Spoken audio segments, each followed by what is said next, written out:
Returning to good terms, rebuilding bridges in English. Hello, everyone. Today, we're diving into a fascinating phrase that pops up in conversations about relationships, conflicts, and resolutions. We're talking about returning to good terms.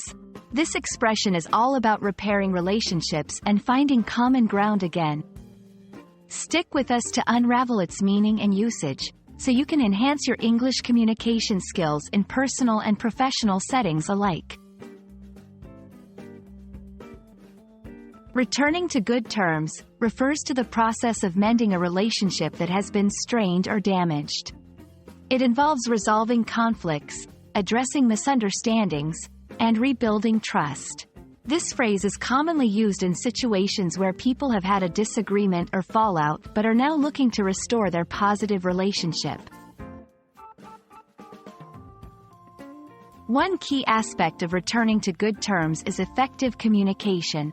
This means being open to discussing the issues that led to the fallout, listening to the other person's perspective, and expressing your own feelings and needs in a respectful manner.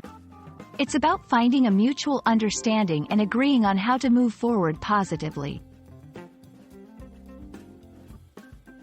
Another crucial component is the willingness to apologize and forgive.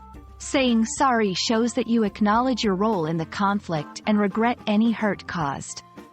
Forgiveness, on the other hand, is about letting go of any resentment and giving the relationship a chance to heal. Both are essential for truly returning to good terms. While discussing and apologizing are important steps, actions ultimately prove the sincerity of wanting to return to good terms. This might involve making efforts to change behaviors that contributed to the conflict, showing consistency in your actions, and taking concrete steps to rebuild trust and respect in the relationship. Returning to good terms is not just a phrase. It's a meaningful journey towards understanding, forgiveness, and renewed connection. Whether it's with a friend, family member, or colleague, navigating this path can lead to stronger and more resilient relationships. We hope this video helps you in your journey to communicate more effectively and compassionately. Thank you for watching, and we wish you the best in your efforts to mend and enhance your relationships.